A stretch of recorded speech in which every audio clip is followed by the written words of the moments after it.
Chào quý vị, tôi là Công Huy và quý vị đang cùng đến với điểm tin quốc tế trên các nền tảng của FBNC. Mở đầu chương trình sẽ là phần điểm nóng với những phân tích bình luận của chuyên gia. Mời quý vị cùng theo dõi.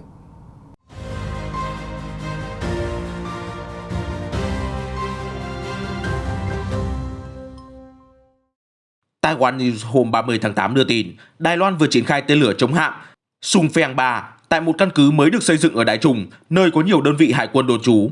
Đáng chú ý là trong năm qua, chính quyền Đài Bắc ra sức tăng cường sản xuất nhiều hệ thống vũ khí nội địa và Sung Pheng 3 là một trong những cái tên nổi bật nhất. Đây là tên lửa siêu thanh có khả năng tấn công các mục tiêu trên bộ và dưới biển với tầm bắn khoảng 120 km. Tên lửa có đầu đạn xuyên giáp và có thể được triển khai trên các chiến hạm. Chưa dừng lại ở đó, vừa qua, Đài Loan còn công bố ngân sách quốc phòng kỷ lục khoảng 16,8 tỷ đô la Mỹ cho năm 2022. Theo báo South China Morning Post, đây là ngân sách quốc phòng lớn nhất từ trước đến nay của Đài Loan, tăng khoảng 5,2% so với năm 2021. Đặc biệt, Đài Bắc sẽ chi 1,4 tỷ đô la Mỹ để mua máy bay chiến đấu mới. Ngoài ra, hòn đảo cũng đang tiến lên với một loạt dự án hiện đại hóa, quân đội đầy tham vọng.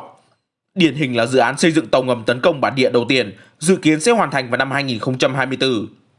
Trong khi đó ở bên kia eo biển, Trung Quốc liên tục điều máy bay quân sự tiến vào vùng nhận dạng phòng không của Đài Loan với kỷ lục 380 lần vào năm ngoái, tức là dường như Trung Quốc xâm nhập mỗi ngày. Hơn thế, chính quyền Bắc Kinh còn đang tăng cấp độ tập trận gần hòn đảo và tung ra chiến thuật mới với tàu chở hàng dân sự 16.000 tấn. Có nhà phân tích cho rằng tàu sẽ được dùng để tấn công sáp nhập Đài Loan. Trong bối cảnh căng thẳng với Bắc Kinh tăng cao, không khó hiểu khi Đài Loan đang nỗ lực hết sức cấp tốc đại tu quân đội của mình. Bên cạnh đó, tờ Wall Street Journal mới đây nhận định, một Trung Quốc ngày càng quyết đoán trong vấn đề Đài Loan đã thúc đẩy giới chức ở Tokyo công khai kế hoạch ứng phó với kịch bản chiến tranh nổ ra ở eo biển. Vừa qua, tờ Nikkei Asia đưa tin Nhật Bản sẽ triển khai tên lửa diệt hạm cùng hàng trăm binh sĩ đến đảo Ishigaki, cách Đài Loan khoảng 300 km. Đây sẽ là đảo thứ tư được trang bị tên lửa trong chuỗi đảo của Nhật Bản hướng về phía Đài Loan. Ngoài ra, nước này còn có kế hoạch triển khai một đơn vị tác chiến điện tử trên đảo Yonaguni, cách Đài Loan khoảng 110 km. Không những tăng cường quốc phòng, giới chức ở Tokyo còn liên tục thể hiện sự ủng hộ dành cho hòn đảo. Sách trắng quốc phòng của Nhật Bản lần đầu tiên đề cập đến an ninh của Đài Loan, trong khi Thứ trưởng Quốc phòng Yasuhide Nakayama kêu gọi cộng đồng quốc tế chú ý hơn về sự tồn vong của hòn đảo. Theo Nikkei Asia, từ những diễn biến trên, giới phân tích cho rằng Nhật Bản muốn dùng kế hoạch triển khai tên lửa và binh sĩ nhằm bảo vệ Đài Loan với mức như bảo vệ chính họ, bởi vì Nhật Bản cũng sẽ bị ảnh hưởng không nhỏ nếu chiến tranh nổ ra ở eo biển. Mặt khác, cựu thuyền trưởng của một khinh hạm Đài Loan Lữ Lễ Thi cho rằng việc Nhật tăng cường khả năng phòng thủ chuỗi đảo Nansei sẽ là nhằm ngăn chặn bước tiến của quân đội Trung Quốc tới vùng biển Đài Loan trong trường hợp xảy ra xung đột. Vâng thưa quý vị, vừa rồi là phần điểm nóng của FBNC và tiếp tục chương trình sẽ là những diễn biến mới nhất về tình hình thế giới trong vòng 24 giờ qua. Quý vị hãy cùng theo dõi với chúng tôi nhé. Thưa quý vị, Ngoại trưởng Trung Quốc Vương Nghị vừa có cuộc điện đàm với Ngoại trưởng Mỹ Antony Blinken để trao đổi về tình hình ở Afghanistan. Theo đó, thì ông Vương cho rằng thế giới cần phải giao lưu với lực lượng Taliban và tích cực hướng dẫn họ.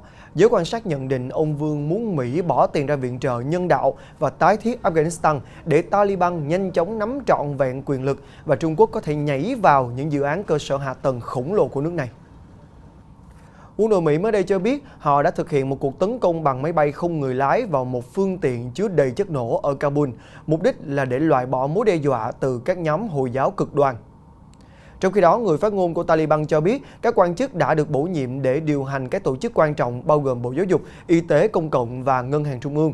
Vừa qua, Taliban cũng đã ra lệnh cho các ngân hàng mở cửa trở lại và áp đặt giới hạn rút tiền hàng tuần là 200 đô la. Hãng tin AFP đã dẫn lời giới chức Taliban cho hay rằng dưới sự lãnh đạo của lực lượng này, phụ nữ Afghanistan sẽ tiếp tục được học đại học, tuy nhiên họ sẽ cấm nam nữ học chung lớp. Vẫn là thông tin về Afghanistan, vừa qua thì Anh và Pháp đã tuyên bố hoàn thành chiến dịch sơ tán Afghanistan, trong khi Lầu Năm Góc cho hay binh sĩ Mỹ tại sân bay Kabul cũng đã bắt đầu rút đi sau khi Tổng thống Joe Biden cảnh báo một cuộc tấn công mới có thể xảy ra trong 24 giờ tới. Trong một diễn biến khác, Cơ quan Giám sát Hạt nhân của Liên Hiệp Quốc vừa phát hiện những dấu hiệu đáng lo ngại có thể một lò phản ứng hạt nhân quan trọng tại khu phức hợp Yongbyon của Triều Tiên đã hoạt động từ tháng 7. Báo cáo dựa trên hình ảnh vệ tinh và các nguồn khác được đưa ra khi Seoul và Washington đang thúc đẩy nối lại việc đối thoại với Triều Tiên sau phản ứng tức giận của Bình Nhưỡng đối với các cuộc tập trận quân sự hàng năm vừa kết thúc của họ. Thưa quý vị, Thủ tướng Singapore mới đây đã tuyên bố quan niệm đặc quyền người Hoa ở nước này là hoàn toàn vô căn cứ. Phát biểu tại meeting ngày Quốc khánh hôm 29 tháng 8, Thủ tướng Lý Hiển Long nhấn mạnh Singapore đối xử bình đẳng với tất cả chủng tộc. Bất chấp những màn răn đe của Trung Quốc, Liên minh châu Âu vừa qua cho biết sẽ nhóm họp để thảo luận về báo cáo xác lập mối quan hệ giữa EU-Đài Loan. Và đáng chú ý, một trong những nội dung mà EU sẽ bàn luận là đổi tên Văn phòng Kinh tế và Thương mại châu Âu EETO thành Văn phòng Liên minh châu Âu tại Đài Bắc. Và cũng liên quan đến Trung Quốc, hôm 29 tháng 8, nước này đã hạ thủy một tàu tuần tra xa bờ cho Hải quân Algeria dựa trên thiết kế của tàu hộ tống Type 056, kèm theo một số tùy chỉnh về radar và hỏa lực theo yêu cầu của đối tác Bắc Phi. Thành công dự án một lần nữa củng cố tình hữu nghị giữa Trung Quốc và Algeria trong bối cảnh Trung Quốc đang ngày càng củng cố vị thế của mình ở châu Phi. Ở một diễn biến khác, thì Bộ Quốc phòng Israel cho biết rằng máy bay chiến đấu của nước này vừa tấn công các điểm đóng quân của nhóm Hồi giáo Dân quân Palestine Hamas để đáp trả các quả bóng bay gây cháy đã được thả từ Palestine. Hiện tại thì không có báo cáo về thương vong trong các vụ không kích. Vào cuối tuần vừa qua, Tổng thống Pháp Emmanuel Macron đã có chuyến thăm tới Mosul, thành trì cũ của tổ chức nhà nước Hồi giáo tự xưng IS tại Iraq và cũng là nơi tập trung nhiều cộng đồng sắc tộc và tôn giáo đa dạng. Chuyến đi tới Mosul triển khai chỉ một ngày sau khi ông Macron đáp chuyến bay tới Baghdad và đưa ra cam kết duy trì lực lượng quân sự tại Iraq. Liên quan đến tình hình nội bộ của nước Đức, thì một cuộc thăm dò ý kiến mới đây đã cho thấy đảng cầm quyền của Thủ tướng Đức Angela Merkel đang bị lép vế trước đảng Dân chủ xã hội trung tả SPD. Theo đó, thì tỷ lệ ủng hộ dành cho đảng của bà Merkel đã cán mốc 21%, mức thấp nhất trong lịch sử của đảng này, trong khi SPD đạt 24%. Tiếp tục chương trình sẽ là một số thông tin về dịch bệnh. Thưa quý vị, Bộ trưởng Y tế Singapore Ong Ye Kung cũng đã cho biết rằng khoảng 80% dân số nước này đã được tiêm chủng đầy đủ. Điều này giúp Singapore trở thành quốc gia đạt tỷ lệ tiêm chủng cao bậc nhất thế giới. Trong khi đó, các quan chức phụ trách tiêm chủng của Nhật mới đây cho biết vào ngày 29 tháng 8, chính phủ đang xem xét kết hợp tiêm vaccine AstraZeneca với những loại khác nhằm tăng tốc chương trình chích ngừa. Mới đây thì Israel đã bắt đầu tiêm mũi vaccine COVID-19 tăng cường cho trẻ em từ 12 tuổi sau khi đã hoàn tất tiêm cho những người cao tuổi nhằm ngăn chặn sự lây lan của biến thể Delta. Theo giới chức của nước này thì hiệu quả của liều thứ hai của vaccine Pfizer sẽ giảm đi sau 6 tháng và do đó cần phải tiêm nhắc lại. Vừa qua thì chính phủ Thái Lan thông báo cho phép một số chuyến bay nội địa được hoạt động ở những nơi dẫu đang có nguy cơ lây nhiễm cao như thủ đô Bangkok và các khu vực lân cận, động thái nhằm từng bước khôi phục lại nền kinh tế. Hôm qua ngày 30 tháng 8, Bộ Y tế New Zealand cho biết trường hợp được cho là ca tử vong liên quan đến vaccine Pfizer đầu tiên ở nước này. Theo đó, nguyên nhân dẫn tới cái chết của người phụ nữ có thể do chứng viêm cơ tim, một tác dụng phụ hiếm gặp của vaccine Pfizer. Hiện Pfizer chưa đưa ra bất cứ một bình luận nào về vụ việc này.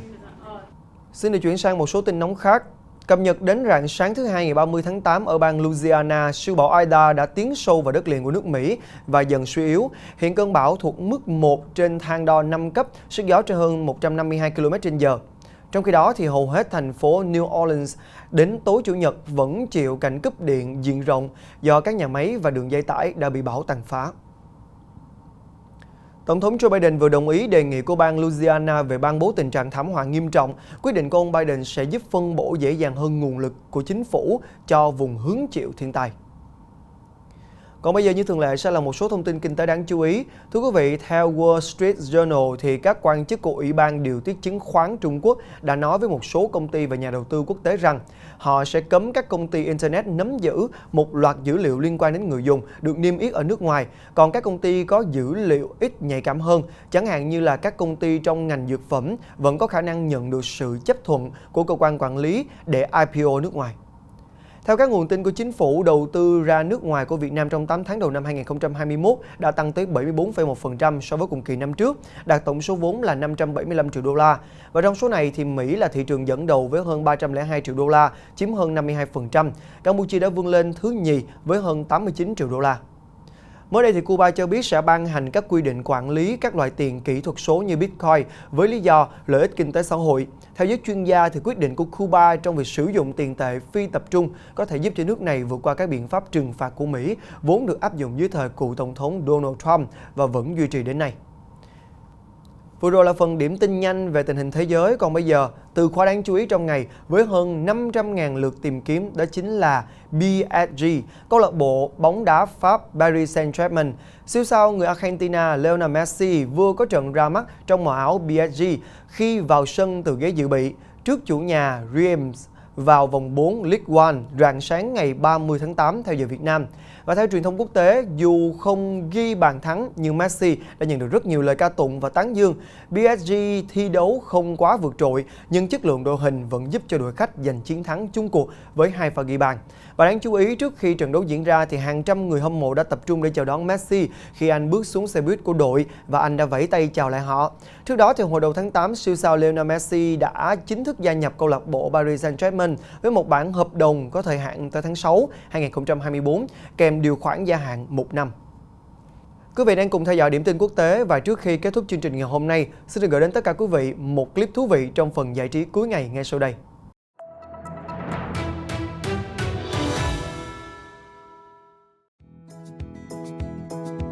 Hàng trăm máy bay không người lái đầy màu sắc đã có màn trình diễn ánh sáng ấn tượng trên bầu trời đêm Athens vào hôm Chủ nhật vừa qua.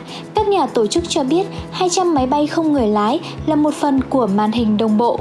Chúng thay đổi màu sắc và hình dạng trên nền một bản nhạc. Buổi biểu diễn diễn ra tại Trung tâm Văn hóa Staros Niarchos của thủ đô Hy Lạp, nơi có nhà hát opera và thư viện quốc gia.